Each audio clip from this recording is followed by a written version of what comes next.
السلام علیکم ناظرین، امید ہے آپ لوگ خیریت سے ہوں گے۔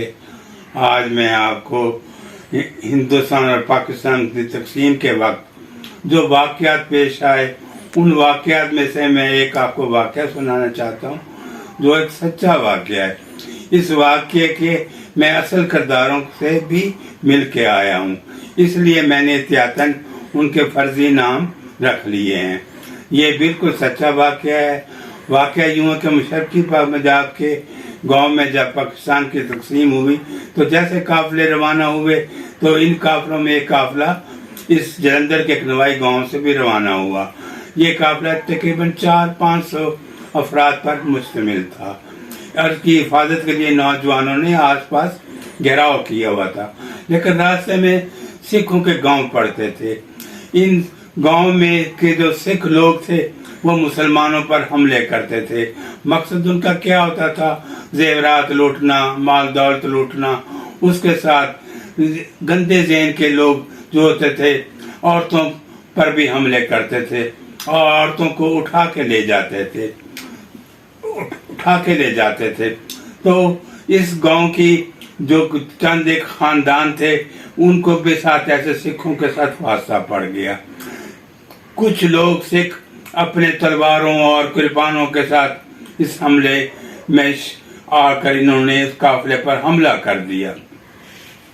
تو ان کے نوجوانوں نے کافی بہادری کے ساتھ ان کا مقابلہ کیا، لیکن کیونکہ یہ لوگ تلواروں کے کرپانوں کے ساتھ مسلح تھے اور خوف و ہراس کی فضا تھی، تو اسی دوران لڑائی جھگڑے میں ان کی ایک عورت جو کہ بہت خوبصورت تھی اور وہ بال بچڑ دار تھی، ان ظالموں نے ان کو بچوں سے جدا کرتے ہوئے اور گھوڑے پر لاد کے اپنے گاؤں کی طرف روانہ ہو گئے۔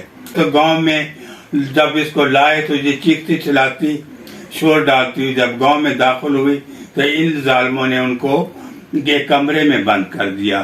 اسی اثنا میں اس گاؤں کا جو نمبردار تھا، ذمہ دار تھا، وہ انتہائی شریف النفس تھا۔ یہ ایک شرافت جو ہوتی ہے یہ کسی کی میراث نہیں ہوتی۔ یہ خاندانی ذمہ دار تھے، جدی پشتی ذمہ دار تھے اور اس علاقے کا بہت بڑا ذمہ دار تھا۔ جب اس کو پتہ چلا کہ ہمارے گاؤں کے کچھ چند اوباش لڑکوں نے مسلم قافلے پر حملہ کر کے ایک عورت کو چھین لائے ہیں تو وہ فوراً اپنے ملازموں کے ساتھ اس لڑکوں کے سر پر گیا اور اس کا تالا توڑا اور کمرے سے اس عورت کو برآمد کیا۔ اس کو برآمد کر کے وہ عورت کچھ زخمی حالت میں تھی، شاید اس پر کوئی تلوار کا زخم آیا تھا یا چھینا جھپٹی میں کوئی اس کا خون آلود جسم تھا۔ تو سکھ نے بڑی ہمدردی کے ساتھ اس کو اپنے ملازموں کو کسا کے اس کو اٹھا لو اور اٹھا کے اپنے گھر میں لے آیا۔ گھر میں جب لایا تو عورتوں نے پریشان ہو گئی، انہوں نے سمجھا کہ شاید یہ ہمارے نوجوان سکھ سردار نے کوئی ایسی حرکت کی ہے۔ تو اس نے اپنی ماں کو تسلی دیا کہ ایسا کوئی بات نہیں ہے، میں نے کوئی حملہ نہیں کیا سکھوں مسلمانوں پر، یہ ایک چند اوباش لڑکوں نے ایسی حرکت کی ہے، میں ان سے چھڑا کے اس مظلوم عورت کو لے کے آیا ہوں۔ جیسے ہی حالات صحیح ہوئے خاندان کے قواعد معلوم کر کے اس کا پتہ کر کو اس کو اصل وارثوں کے سپرد کرنے کی کوشش کروں گا۔ تو میرے ناظرین، یہ عورت جب اس گھر میں آئی تو اس کی گھر کی والوں عورتوں نے اس کو بہت شفقت کے ساتھ نہلایا دھلایا، کھانا پینا کھلایا اور اس کو آرام سے بٹھایا اور تسلی دی کہ آپ جس طرح ہماری بیٹیاں ہیں آپ بھی ہماری بیٹی ہو، آپ کو یہاں کوئی تکلیف نہیں ہوگی۔ تو یہ عورت ان کے پھر گھر میں اس نے رہنا شروع کر دیا۔ اس سکھ سردار نے اس کے خاندان کو بہت ڈھونڈنے کی کوشش کی لیکن وہ اپنے مقصد میں ناکام رہا۔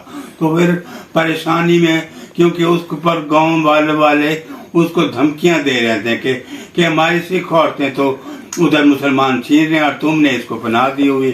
تو اس گھبراہٹ میں اس نے اپنی ماں کو کہا کہ اس سے مشورہ کرو، اگر یہ میرے عقد میں آنا چاہتی ہے تو میں اس کو باخوشی قبول کرنے کو تیار ہوں۔